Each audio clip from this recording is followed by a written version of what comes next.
इल्मी दुनिया YouTube channel में हम आपका खैर मकदम करते हैं। मैं हूं शहजाद अहमद अमजदी। दोस्तों, आज के इस वीडियो में बताने वाले हैं कि मदरसों में NCERT पाठ्यक्रम से होगी पढ़ाई, तो इससे उर्दू और मदरसों में पढ़ने वाले छात्रों को क्या फ़ायदा होगा और क्या नुकसान होगा। साथ ही साथ इस वीडियो में ये भी बताएंगे कि हम अपने इस चैनल पे उर्दू बांग्ला टेट उम्मीदवारों की खबरें क्यों नहीं अपलोड कर रहे हैं, तो वीडियो को अंत तक ज़रूर देखिएगा। वीडियो को शुरू करने से पहले गुजारिश है कि अगर अभी तक आपने हमारे चैनल को सब्सक्राइब नहीं किया है तो सब्सक्राइब करके बेल आइकन को दबा लें ताकि आने वाले लेटेस्ट वीडियोस का नोटिफिकेशन आपको मिलता रहे। सबसे पहले हम खबर की तरफ एक नजर देखते हैं। दोस्तों, पटना मदरसों में भी अब NCERT पाठ्यक्रम से छात्रों को पढ़ाई होगी। इससे छात्र इंजीनियरिंग और मेडिकल की प्रवेश परीक्षा की तैयारी कर पाएंगे। विज्ञान और गणित विषय में इस पाठ्यक्रम को लागू किया जाएगा। NCERT पाठ्यक्रम की शिक्षा नियमित मदरसों में दी जाएगी। इसके लिए शिक्षक भी अलग से रखे जाएंगे। बिहार राज्य मदरसा बोर्ड के अध्यक्ष अब्दुल कय्यूम अंसारी की माने तो NCERT पाठ्यक्रम को लागू तो किया गया, लेकिन इसे पढ़ाने के लिए ट्रेंड शिक्षक नहीं है। मदरसों में रहने वाले शिक्षक ही अभी तक पढ़ाते हैं, लेकिन अगले सत्र से विज्ञान शिक्षक रहेंगे। ज्ञात हो कि बोर्ड ने 11 से 27 मदरसों में 3384 विज्ञान शिक्षकों की नियुक्ति करने जा रही है। भारत सरकार की मदरसों की गुणवत्ता को बढ़ाने के लिए विज्ञान शिक्षकों को रखने की योजना के तहत इन शिक्षकों को रखा जाएगा। उन्हें बताया गया कि विज्ञान शिक्षकों को रखने के लिए 1 अरब 14 करोड़ रुपए का बजट है। शिक्षकों को रखने की प्रक्रिया शुरू हो चुकी है। तो दोस्तों, इसकी ऑनलाइन फॉर्म आपको 17 दिसंबर से मदरसा बोर्ड की वेबसाइट पर अपलोड मिलेगी। यहाँ पे एक और खबर देख लेते हैं कि निरीक्षण में 4 मदरसों की संबद्धता हुई स्थगित। तो ये अलग से खबर है, इस पर हम गुफ्तगू नहीं करनी है।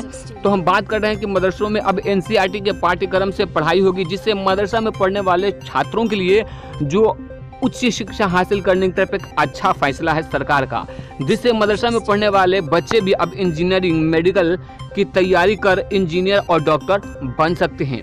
पहले होता यह था कि मदरसों में सिर्फ दीनियात, इस्लामियात, मंतिक और फलसफा की तालीम दी जाती थी और असली तालीम से उन्हें रोशनास नहीं कराया जाता था, जिसकी वजह से मदरसा में पढ़ने वाले बच्चे इमामत और दीगर छोटे छोटे कामों में मशगूल रहते थे और यूनिवर्सिटी वगैरह में जाना बहुत ही मुश्किल हो जा रहा था। और बहुत सारे बच्चे गए, लेकिन उनकी अपनी मेहनत है।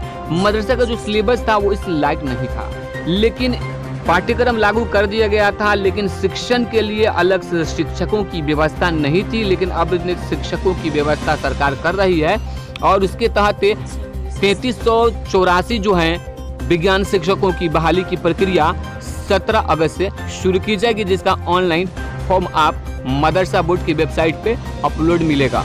तो दोस्तों, ये थी खबर मदरसों में NCERT की पढ़ाई शुरू होने की। अब हम बातें करने वाले हैं कि उर्दू बांग्ला टेट उम्मीदवारों की खबरें मैं क्यों नहीं अपलोड कर रहा हूँ। दोस्तों, मेरा मकसद सिर्फ इस चैनल के माध्यम से उर्दू बांग्ला ग्रेड पास जो उम्मीदवार थे, जो अब तक इधर उधर भटके हुए हैं, जिन्हें इसके विषय में पता नहीं था, उन तक अपनी बातें पहुंचाना था, ताकि हमारा जो आंदोलन था वो सटीक हो सके, यूनिटी पैदा हो सके और सब लोगों तक हमारी बातें पहुंचे और सभी लोग उसमें बढ़ चढ़ के हिस्सा ले।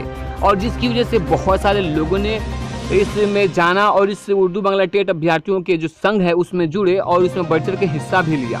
मेरा इससे मकसद 1 रुपये का कमाई करने का नहीं था कि मेरे चैनल से जो है बहुत सारा इनकम होगा और मैं पैसा कमाऊंगा, नहीं, बल्कि मेरा मकसद खिदमत खल्क था।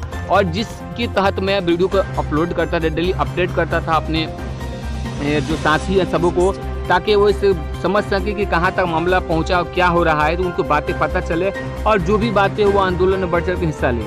लेकिन एक दिन की बात है कि मेरे पास एक साहब का कॉल आया, जो अपने आप को उर्दू बांग्ला टेट अभ्यर्थियों के जो ख़ास लोग हैं, सदर हैं नहीं हैं, लेकिन उन्हीं लोगों में से जो हैं, उन्होंने कहा कि आप ये वीडियो क्यों अपलोड करते हैं, आप ये वीडियोस मत अपलोड कीजिए, क्योंकि होता कुछ नहीं, उर्दू बांग्ला टेट का कुछ होने वाला नहीं है, इसलिए आप इस तरह के वीडियोस अपलोड नहीं कीजिए। अगर जाना है तो आपको ज़्यादा शौक है तो 4 तारीख की मीटिंग में पटना आइए। इस तरीके से बातें कहीं और उनको तकलीफ थी कि हम लोग जो वीडियोस अपलोड करते हैं उनसे बहुत ही समस्याएं और परेशानियाँ थी, जिसकी वजह से मैंने कहा कि ठीक है भाई, अगर आपको परेशानी है, आप सबको, आपके संघ को अगर परेशानी है तो हम आज से आपके कोई वीडियोस अपलोड नहीं करेंगे।